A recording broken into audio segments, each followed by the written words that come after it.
Bismillahirrahmanirrahim. Assalamualaikum warahmatullahi wabarakatuh.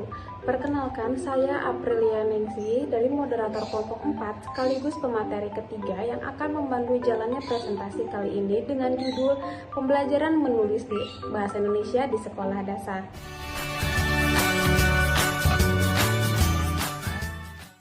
Di sini saya Salsabila Nur Asyifa akan menjelaskan mengenai apa itu menulis. Menurut Hadianto tahun 2019 halaman 9 sampai 10, dalam Misra tahun 2013 halaman 62 menyatakan bahwa menulis adalah upaya yang dikerjakan oleh seorang penulis agar dapat mengungkapkan fakta, sikap, perasaan, serta isi pikiran secara jelas dan efektif yang disampaikan kepada pembaca.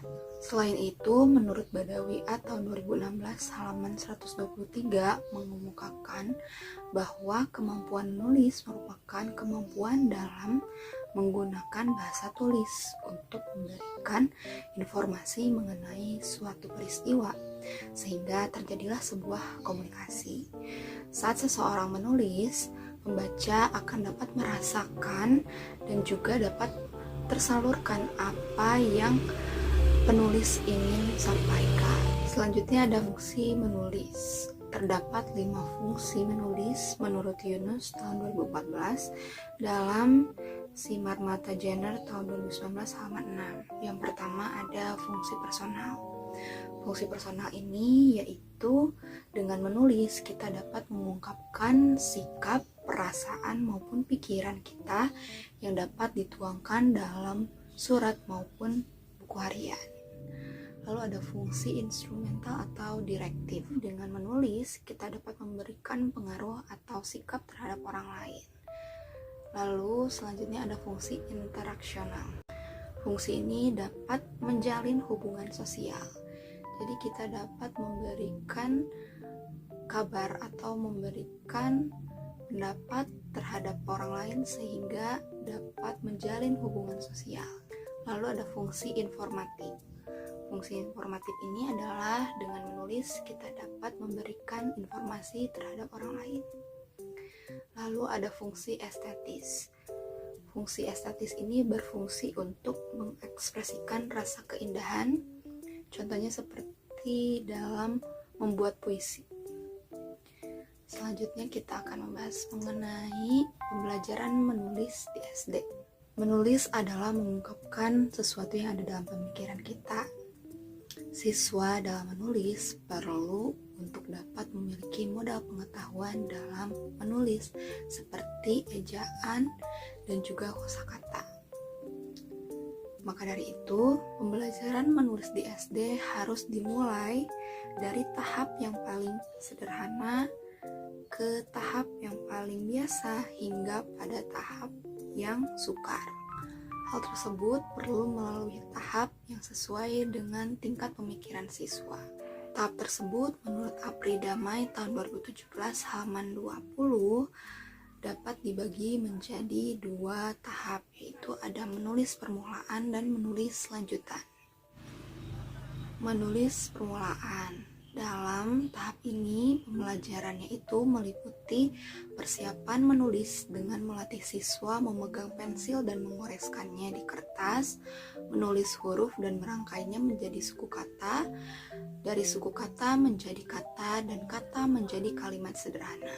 Biasanya menulis permulaan ini terdapat di kelas 1 dan juga 2. Lalu ada menulis lanjutan. Dalam pembelajaran ini dapat dikelompokkan menjadi 4 pokok bahasan. Yang pertama, pengembangan paragraf. Yang kedua, menulis surat dan laporan. Yang ketiga, pengembangan bermacam-macam karangan. Dan yang keempat, menulis puisi dan naskah drama. Menurut Dharma Wijaya L. halaman 2018. Selanjutnya ada pendekatan pembelajaran menulis di SD menurut Afrilianita Santi tahun 2015 halaman 4. Yang pertama ada pendekatan komunikatif. Pendekatan komunikatif itu adalah memfokuskan kepada keterampilan siswa dalam mengimplementasikan fungsi bahasa untuk berkomunikasi dalam pembelajaran. Misalnya adalah siswa diminta untuk mendeskripsikan suatu benda, menulis surat, dan juga membuat iklan. Lalu yang kedua ada pendekatan integratif. Pendekatan ini itu menekankan kepada keterpaduan antara 4 aspek keterampilan berbahasa, yaitu menyimak, berbicara, membaca, dan menulis dalam pembelajaran. Contohnya pada saat siswa mendengarkan sebuah cerita, lalu siswa diminta untuk menuliskan tentang suatu peristiwa atau kejadian yang pernah ia alami yang sesuai dengan cerita yang sudah ia dengarkan tadi. Lalu siswa dapat membacakan cerita yang sudah ia tulis tadi, dan siswa lainnya dapat meringkas cerita yang telah dia dengar dari cerita temannya yang tadi sudah dibacakan. Saya, Namira Fitriani, akan melanjutkan pemaparan materi yang selanjutnya. Yang ketiga, ada pendekatan keterampilan proses. Pendekatan ini memfokuskan keterampilan siswa dalam mengamati, mengklarifikasi, menginterpretasi, dan juga mengomunikasikan. Dan yang keempat, ada pendekatan tematis. Pendekatan ini menekankan kepada tema pembelajaran sebagai payung atau pemandu dalam pembelajaran. Yang selanjutnya adalah metode dalam pembelajaran menulis di sekolah dasar. Metode pembelajaran menulis di sekolah dasar ialah prosedur ataupun urutan ataupun juga langkah-langkah dan cara yang digunakan guru dalam pencapaian tujuan pembelajaran bahasa Indonesia, khususnya pada aspek menulis. Yang pertama ada metode eja. Metode eja artinya belajar menulis yang dimulai dari huruf-huruf yang dirangkaikan menjadi suku kata. Oleh karena itu, pengajaran ini dimulai dari pengenalan huruf-huruf. Contohnya, latihan menulis lambang tulisan seperti A, B, C, dan D. Yang kedua ada metode kata lembaga, yaitu pembelajaran menulis permulaan yang pelaksanaannya dimulai dengan mengenal kata ataupun menguraikan kata menjadi suku kata menjadi huruf, dan juga menggabungkan huruf menjadi sebuah kata.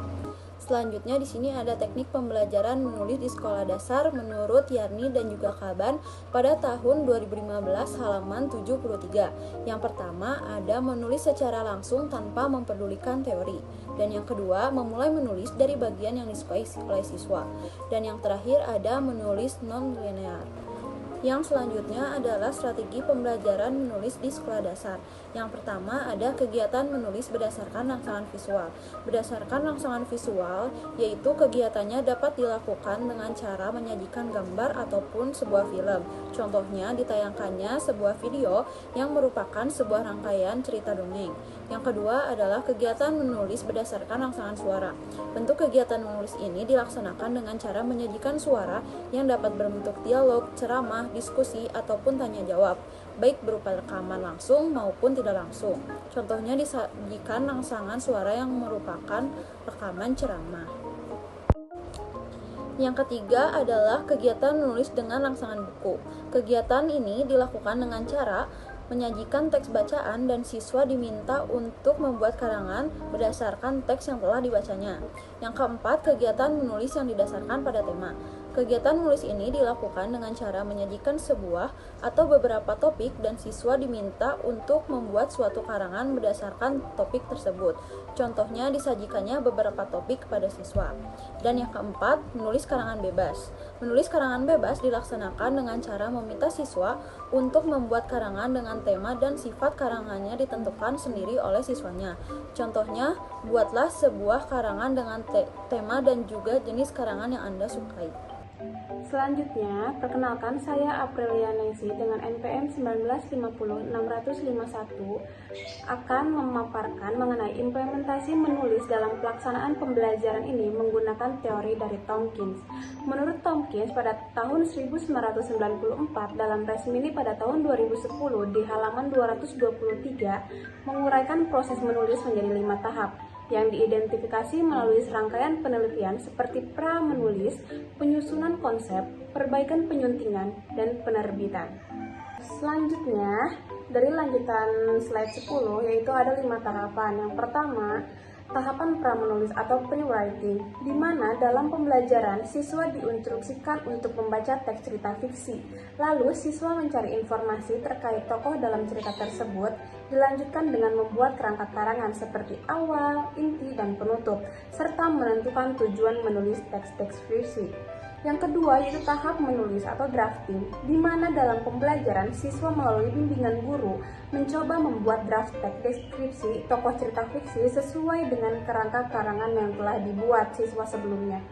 Draft teks yang dibuat siswa merupakan tulisan kasar yang nantinya akan diperbaiki siswa dari segi isi, juga dari segi kesalahan penggunaan huruf kapital dan juga tanda baca. Yang ketiga ada tahap perbaikan atau revising, di mana siswa diinstruksikan untuk membaca teks yang telah dibuat pada tahap drafting. Setelah itu siswa diminta melengkapi tiap paragraf. Yang keempat yaitu tahapan penyuntingan atau editing, di mana siswa memperbaiki kesalahan penggunaan huruf kapital di awal kalimat serta huruf kapital pada nama orang, juga kesalahan dalam tanda baca. Yang kelima, tahap publikasian atau publishing, di mana siswa mengumpulkan tugas dari teks yang telah dirancang tersebut kepada guru. Slide selanjutnya yaitu jenis tulisan yang dikembangkan di SD menurut Suparno pada tahun 2002 halaman 15. Dalam pembelajaran menulis, di SD harus mengutamakan pengembangan keterampilan berpikir dan disiplin dalam berbahasa. Ada 3 macam menulis yang diajarkan di SD. Yang pertama, menurut tingkatannya, seperti menulis permulaan diajarkan di kelas 1 dan 2, menulis lanjutan diajarkan di kelas 3 sampai dengan kelas 6. Yang kedua, menurut isi atau bentuknya, karangan first leg atau laporan, karangan fantasi, karangan reproduksi, dan karangan argumentasi. Yang ketiga, menurut susunannya, karangan terikat, karangan bebas, karangan setengah bebas, dan karangan setengah terikat. Perkenalkan, nama saya Enita Komaria. Saya sebagai pemateri keempat akan melanjutkan pembahasan dari materi sebelumnya. Sebenarnya, jenis-jenis keterampilan menulis itu dibagi menjadi 2 sudut pandang yang berbeda. Sudut pandang yang pertama itu berdasarkan dari kegiatan menulisnya, seperti yang sudah dipaparkan di pembahasan sebelumnya, yaitu ada jenis-jenis tulisan yang berdasarkan susunannya, berdasarkan urutannya dan bentuknya. Lalu sudut pandang yang kedua ini adalah hasil atau produk dari kegiatan menulis tersebut. Hasil produknya itu terdiri dari 4 kategori. Yang pertama ada karangan narasi, kedua ada eksposisi, ketiga ada deskripsi, dan keempat ada argumentasi. Lalu keempat hal ini itu maksudnya apa? Yang pertama, karangan narasi. Karangan narasi itu adalah teks yang isinya itu seperti teks cerita yang di dalamnya ada tokoh, ada alur, ada juga masalah, dan juga ada solusi. Yang kedua ada eksposisi. Eksposisi itu adalah teks yang menjelaskan informasi yang bertujuan untuk memberikan fakta dan tidak ada maksud hal lain seperti mempengaruhi, untuk merubah sikap pembaca atau hal apapun. Jadi, eksposisi ini hanya memberi fakta, memberi informasi, dan memberi penjelasan untuk menambah ilmu pengetahuan. Lalu, berbedanya dengan argumentasi. Argumentasi ini bisa saja kebalikannya seperti eksposisi. Argumentasi ini, penulis menjelaskan argumennya kepada pembaca untuk meyakinkan pembaca dan menyetujui argumentasi si penulis. Yang terakhir ada teks deskripsi. Teks deskripsi ini adalah memaparkan sejelas mungkin terhadap subjek atau objek yang dibahas. Di slide selanjutnya ini ada cara mengembangkan kemampuan menulis anak sekolah dasar. Kita ketahui bahwa usia anak sekolah dasar itu antara 7 sampai 12 tahun. Untuk melatih siswa atau anak di usia sekitar sekolah dasar ini tidak hanya mementingkan terhadap teori, tapi juga dilihat dari sisi psikologis anaknya juga. Yang pertama harus banyak membaca. Banyak membaca ini penting bukan hanya sekedar menambah sumber dari penulisan, tapi juga banyak membaca ini bisa melatih otak untuk mendapatkan ide-ide atau kreativitas yang baru, sehingga keterampilan menulis juga bisa berkembang. Lalu kedua ada menulis secara teratur. Menulis secara teratur ini adalah bentuk pelatihan sebagaimana kita melatih diri untuk menjadi terbiasa terhadap hal sesuatu. Hal ini juga berlaku terhadap salah satu cara untuk mengembangkan kemampuan menulis siswa menjadi lebih baik, yaitu dengan menulis secara teratur. Yang keempat ada perhatikan mood. Maksudnya ini perhatikan perasaan siswanya.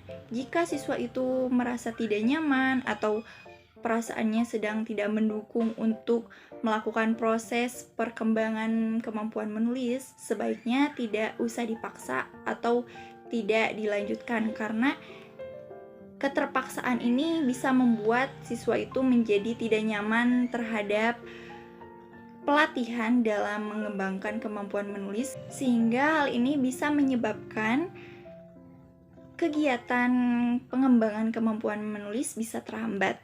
Lalu kelima ada kebiasaan melakukan evaluasi. Sebenarnya evaluasi itu memang seharusnya dilakukan di setiap kegiatan apapun, terutama dalam mengembangkan kemampuan menulis. Evaluasi ini bertujuan untuk mengevaluasi atau menilai kembali apa yang salah dan apa yang benar, sehingga bisa memperbaiki atau menjadi lebih baik untuk kegiatan berikutnya. Yang terakhir ada minta pendapat. Slide selanjutnya ada tahapan atau proses menulis. Pada menulis itu ada beberapa fase yang tadinya tidak bisa menulis hingga bisa menulis. Sama halnya dengan proses menulis. Siswa mengalami beberapa tahapan. Yang pertama ada scribble stage. Tahap ini itu ditandai dengan dimulainya atau menggunakan alat tulis untuk membuat coretan-coretan sebelum membuat bentuk atau huruf yang dapat dikenali. Lalu yang kedua ada tahap linear repetitive stage. Pada tahap ini, anak menemukan bahwa tulisan biasanya terarah horizontal dan huruf-huruf tersusun berupa barisan pada halaman kertas. Anak juga telah mengetahui bahwa kata yang panjang dan yang pendek itu yang mana. Lalu tahap selanjutnya, random letter stage. Pada tahap ini, anak mulai belajar mengenai bentuk coretan yang dapat diterima sebagai huruf dan dapat menuliskan huruf-huruf tersebut dalam urutan acak dengan menulis kata tertentu. Ada letter name writing. Maksudnya pada tahap ini, anak mulai memahami hubungan antara huruf dengan bunyi tertentu. Anak dapat menuliskan satu atau beberapa huruf untuk melambangkan suatu kata, seperti menulis huruf depan namanya saja atau menulis bu dengan sebagai lambang dari buku. Tahap selanjutnya ada transitional spelling, yaitu pada tahap ini anak mulai memahami cara menulis secara konvensional, yaitu menggunakan ejaan yang berlaku umum. Anak dapat menuliskan kata yang memiliki ejaan dan bunyi yang sama dengan benar, seperti kata buku. Namun masih sering salah menuliskan kata yang ejaannya mengikuti cara konvensional dan tidak hanya ditentukan oleh bunyi yang terdengar. Seperti hari Sabtu tidak ditulis Sabtu, padahal kedua tulisan tersebut berbunyi sama jika dibaca. Dan tahap yang terakhir ada conventional spelling. Pada tahap ini, anak telah menguasai cara menulis secara konvensional, yaitu menggunakan bentuk huruf dan ejaan yang berlaku umum untuk mengekspresikan berbagai ide abstrak. Mungkin cukup sekian pemaparan dari kelompok 4, kurang dan lebihnya mohon maaf. Wassalamualaikum warahmatullahi wabarakatuh.